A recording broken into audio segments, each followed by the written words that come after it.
আমি সেই ঢাকা থেকে আসছি, ফজরের সময় রওনা দিয়েছি। এখন আপনাদের এলাকাতে এসেছি সর্বপ্রথম, এরপরে আরো 4 জায়গায় যাব। আপনি আপনার বাড়ি থেকে বের হয়ে আসতে পারলেন না আমার কথা শোনার জন্য? কি আছে আপনার কাছে? আপনি কি দেখাতে চান? আপনি তো এলাকার অধপতনের কারণ। যেই ব্যক্তি আসেনি, ওর বাড়ি যে নাই, ওর বাড়ির উপর যে ছাদ নাই, তার কারণ ও নিজে নিকৃষ্ট। এই এলাকার অবস্থা যে এইরকম, এর জন্য ও নিজে দায়ী। আমাদের বাংলাদেশে এখন একটা মসজিদে একটা তালিমি বৈঠক টিকিয়ে রাখা মুশকিল। দুঃখজনক বিষয়, আমি এরকম ঘটনা খুব কমই শুনেছি। এর আগে আমার এক প্রোগ্রামে এরকম ঘটনা শুনেছিলাম, আর আজকে আপনাদের গ্রামে শুনলাম। আপনাদের পাশের মসজিদে নাকি তালিমের ব্যবস্থাকে বন্ধ করে দেওয়া হয়েছে। নাউজুবিল্লাহ মিন যালিক। অথচ রাসূল সাল্লাল্লাহু আলাইহি ওয়াসাল্লাম মসজিদ প্রতিষ্ঠা করেছেনই কিসের জন্য? তালিমের জন্য, শিক্ষার জন্য। রাসূল চাচ্ছেন, এটা শুধু রাসূলের সুন্নাত নয়, বরং রাসূল উদ্বুদ্ধ করছেন, তোমরা শিখাও কোথায় নিয়ে গিয়ে? মসজিদে নিয়ে গিয়ে। শিক্ষা ব্যবস্থা কোথায় তৈরি করো? মসজিদে নিয়ে গিয়ে তৈরি করো। এটা সালাফদের আদর্শ ছিল, রাসূলের সুন্নাত ছিল। কিন্তু আমরা বড় হতভাগা। বাংলাদেশের এমন কোন পাড়া নাই, এমন কোন গ্রাম নাই যেখানে মসজিদ নাই। কিন্তু শতকরা 10% মসজিদেও শিক্ষা ব্যবস্থা নাই। আপনি বুঝতে পারছেন না আপনার অধঃপতন কিভাবে হয়ে গেছে। এই এলাকার মানুষ যারা হত দরিদ্র, যারা খারাপ অবস্থায় আছে, যাদের কারণে রহমত বর্ষণ হচ্ছে না, তারা কারা? তারা হচ্ছে ওরাই যারা কোরআন পড়তে জানে না। কেন? আল্লাহ তো চাচ্ছেন রহমত দিতে, আল্লাহ তো চাচ্ছেন বরকত দিতে। আল্লাহ যদি এই দুনিয়ার সব মানুষকে রাজত্ব দান করেন, তো আল্লাহর রাজত্বের কি অভাব পড়বে? পড়বে না। সবাইকে যদি কোটিপতি করে দেন, তো আল্লাহর টাকা পয়সা অর্থ সম্পদ কি শেষ হয়ে যাবে? যাবে না। তো আপনি বঞ্চিত কেন? আপনি আপনার কারণে বঞ্চিত। আল্লাহ তো দিতে চান, আল্লাহ তো রহমত বর্ষণ করতে চান আপনারা এই এলাকার উপর। আপনার তো আল্লাহ রাব্বুল আলামিন তো এলাকাকে ধন দৌলত আর রিজিক দিয়ে ভরপুর করে দিতে চান, কিন্তু হয় না কেন? আপনার এলাকার মানুষ প্রতিপালকের কিতাবকে অবজ্ঞা করে চলে। মহান রব্বুল আলামিন বলছেন, আমি আল্লাহ, আমি আল্লাহ, আমি আল্লাহ তোমাদের সৃষ্টিকর্তা, তোমাদের জন্য একটা হাদিয়া নিয়ে এসেছি, তোমরা গ্রহণ করো। সকল কিছু তো সৃষ্টিকর্তা। আপনি ওই হাদিয়াকে অবজ্ঞা করে চলছেন। আপনার এলাকার মেম্বার সাহেব যদি হাদিয়া দেয় আর আপনি ওটাকে যদি ছুঁড়ে ফেলে দেন, তো আপনি ওই গ্রামে থাকতে পারবেন না। তো আপনি কিভাবে মনে করলেন যে স্বয়ং আল্লাহ রাব্বুল আলামিনের দেওয়া হাদিয়াকে, উপহারকে অবজ্ঞা করে আপনার এলাকায় রহমত নিয়ে আসবেন? আপনি কিভাবে মনে করলেন যে আপনার মসজিদের তালিমি বৈঠক বন্ধ করে দিয়ে আপনার এলাকায় রহমত নিয়ে আসবেন? ওয়াল্লাহি, আল্লাহর কসম করে বলছি, ওই আল্লাহর শপথ করে বলছি যার হাতে আমার নিঃশ্বাস রয়েছে, ওই আল্লাহর শপথ করে বলছি যিনি আমাদের সৃষ্টিকর্তা, আমার সৃষ্টিকর্তা, যার হাতে আমাদের মৃত্যু রয়েছে, আল্লাহ রাব্বুল আলামিন আপনাদের এলাকাকে রহমত বরকত দিয়ে ভরিয়ে দিবেন। তার রহমতের বরকতের অভাব নাই। কিন্তু কি করতে হবে? আপনাদেরকে এগিয়ে আসতে হবে। কোনো সময় পিছিয়ে হটা যাবে না। একজন আর একজনকে উদ্বুদ্ধ করতে হবে কোরআন শিখানোর প্রতি। অর্থ সম্পদ যা আছে সব ব্যয় করতে হবে শিক্ষার পিছনে। এখন খোলাসাতুল কালাম যেটা বলতে চাচ্ছি সেটা হচ্ছে, আপনার পাড়ার যেই ছেলেটা, যেই সন্তানটা, যেই মানুষটা কোরআন পড়তে জানে না, যার কাছে ইসলামের শিক্ষা নাই, ওই হচ্ছে এলাকার জন্য বোঝা, ও হচ্ছে খড়কুটো, ও হচ্ছে পায়খানা। বুঝেননি? ও হচ্ছে নোংরা, ওর কারণে আল্লাহ রাব্বুল আলামিনের রহমত আসে না এই গ্রামে। বুঝতে পারেননি কথা?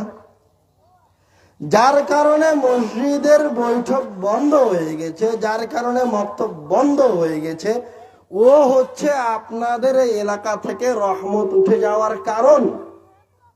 বুঝতে পারেননি কথা? যার কারণে আপনারা এই আহলে হাদিস সমাজে বিভক্ত হয়ে গেছেন, সে হচ্ছে আপনাদের এলাকা থেকে রহমত উঠে যাওয়ার, নেয়ামত উঠে যাওয়ার কারণ। আপনি যদি মনে করেন যে আজ থেকে 10 বছর পরে এই এলাকাটা নেয়ামত দিয়ে ভরপুর থাকবে, আজ থেকে 20 বছর পরে এই এলাকাটা একটা আধুনিক নগরীতে গড়ে উঠবে, তাহলে আপনারা সবাই মিলে আপনাদের অর্থ সম্পদ শিক্ষা দীক্ষার পিছনে ব্যয় করেন। আপনি মাহফিলের ব্যানার টাঙিয়ে কি বুঝাতে চান? মাহফিল তো আপনাকে অধপতনে নিয়ে গেছে, এটাই সত্য। করেন, মাহফিল করেন, না করিনি, কিন্তু শিক্ষা ব্যবস্থা না করে যদি মাহফিল করতে যান, মক্তবের ব্যবস্থা না করে যদি মাহফিল করতে যান, মক্তবের ব্যবস্থা, শিক্ষা ব্যবস্থা না করে যদি কেউ সংগঠন করতে যায়, কোরআন শিক্ষার ব্যবস্থা না করে যদি কেউ কোনো দল করতে যায়, তাহলে সেটা হবে তার জন্য অভিশাপ, তার জন্য নাজায়েজ, তার জন্য হারাম। এই মসজিদের, এই এলাকার মানুষ, এই সমাজের মানুষ যদি মসজিদের ইমাম না রাখতে পারে, একটা শিক্ষিত মানুষের ব্যবস্থা না করতে পারে, আর ওই ব্যক্তি যদি, ওই মানুষ যদি তার বাড়িতে বসে 3 বেলা খায়, তোর 2 বেলার খাওয়া হারাম হতে পারে। আমার রাসূল ক্ষুধার্ত থেকে পেটে পাথর বেঁধে শিক্ষার ব্যবস্থা করে বেরিয়েছেন রাস্তা রাস্তা। সাহাবায়ে কেরামগণ মসজিদে নববীর মাঝে ক্ষুধার্ত অবস্থায় মসজিদে নববীর মেঝেতে পড়ে থেকেছেন।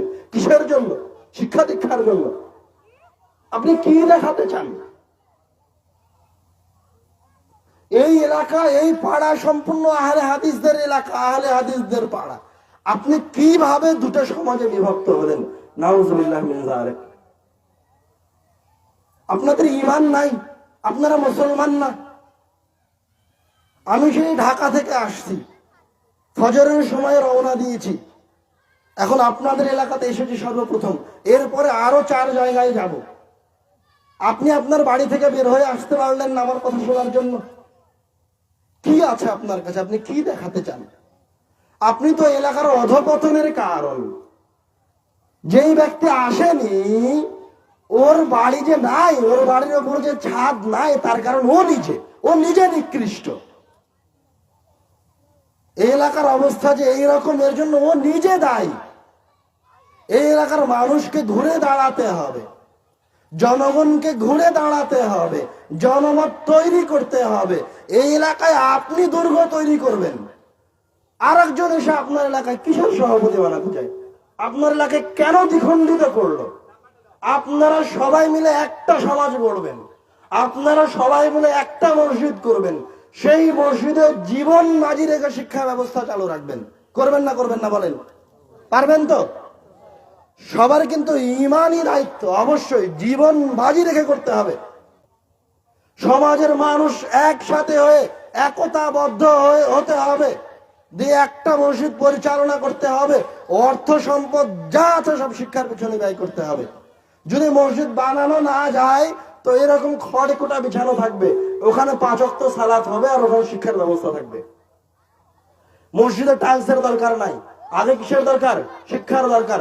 ফ্যানের দরকার নাই, এসির দরকার নাই, ছাদের দরকার নাই, আগে কি লাগবে? শিক্ষা ব্যবস্থা লাগবে। প্রয়োজনে যা কিনেছেন সব বিক্রি করে দেন, বিক্রি করে দিয়ে ভালো শিক্ষক নিয়ে আসেন, ভালো ইমাম নিয়ে আসেন। আপনি কি মনে করছেন আমি এমনি ঘুরছি? আজ যে 4 দিন যাবত আমি এলাকা এলাকা, পাড়া পাড়া, গ্রামগঞ্জ ঘুরে বেড়াচ্ছি, আমি কি এমনি ঘুরছি? কেন? এই 4 দিন যদি আমি কোনো প্রোগ্রামে যেতাম, যদি কোনো মাহফিলে যেতাম, তো আমার উপকার হতো না? ব্যক্তিগত কত হাদিয়া পেতাম, কত টাকা পয়সা পেতাম।